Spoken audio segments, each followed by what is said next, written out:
Good morning student. मैं आशा सिंह, दर्शन शास्त्र विभाग, मरवाड़ी कॉलेज, रांची। आज मैं बताऊंगी आप लोग को निष्काम कर्म का योग।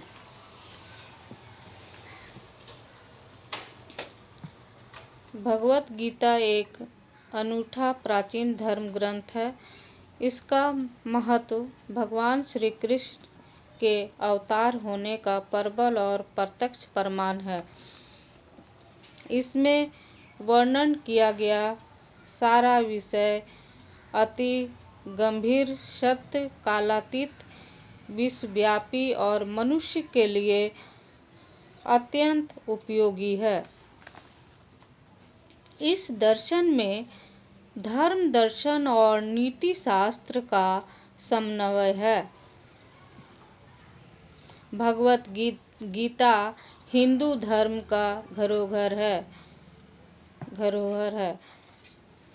भगवत गीता का प्रधान दर्शन है कर्म योग। इस ग्रंथ में कर्म योग के अलावे ज्ञान योग, भक्ति योग तथा राजयोग का वर्णन किया गया है। यहाँ हम केवल कर्म योग की विशेषताओं का उल्लेख करेंगे। गीता में कहा गया है कि कर्म न करने की अपेक्षा कर्म करना ही श्रेष्ठ है। गीता के अनुसार जो व्यक्ति अपने कर्मी इंद्रियों को तो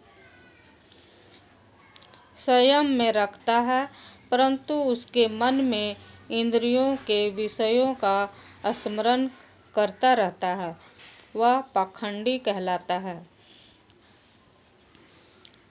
गीता में कर्म करने पर जोर दिया गया है, लेकिन यह कर्म सामान्य न होकर निष्काम कर्म है।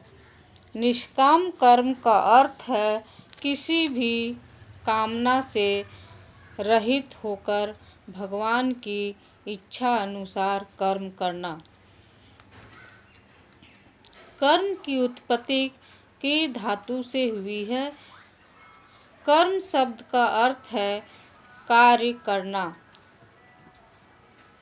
मनुष्य का स्वभाव है प्रत्येक व्यक्ति अपने जीवन काल में निरंतर कार्य करते रहता है।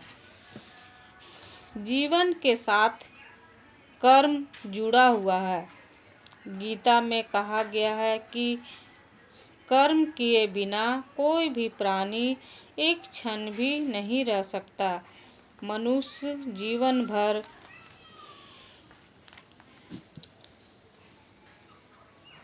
भर कर्म करता रहता है।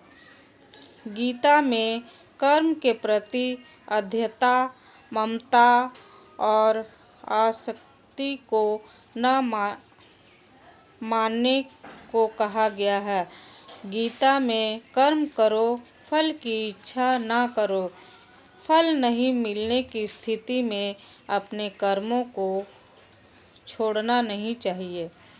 इस प्रकार कर्म करने का गीता का आदेश है, जो अपने उद्देश्य की पूर्ति के लिए ही है, कामना पूर्ति के लिए नहीं। भगवत गीता आरंभ में एक समस्या को लेकर प्रारंभ होती है। प्रारंभ में हम अर्जुन को युद्ध के विमुख होते देखते हैं। वह कर्म से दूर रहने और संसार को त्यागने के लिए सोचता है, किंतु कृष्ण के उपदेश के उपरांत युद्ध के लिए तैयार होता है। अर्जुन को भगवान कृष्ण ने उसे पागल होने से बचा लिया। अर्जुन भगवान कृष्ण के उपदेश के फलस्वरूप युद्ध में प्रबल प्रवृत्त हुआ। वह स्वयं स्वीकार करता है कि कर्तव्य की मीमांसा करने वाला श्री कृष्ण से बढ़कर कोई नहीं है।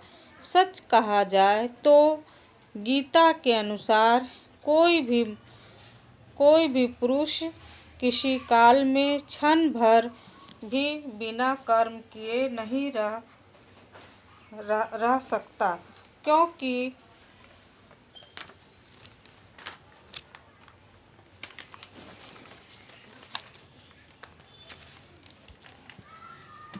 क्योंकि भगवान श्री कृष्ण ने यह भी कहा है कि कर्म करते हुए भी उससे उत्पन्न होने वाले फल की इच्छा मनुष्य को न करना चाहिए, क्योंकि ऐसा करना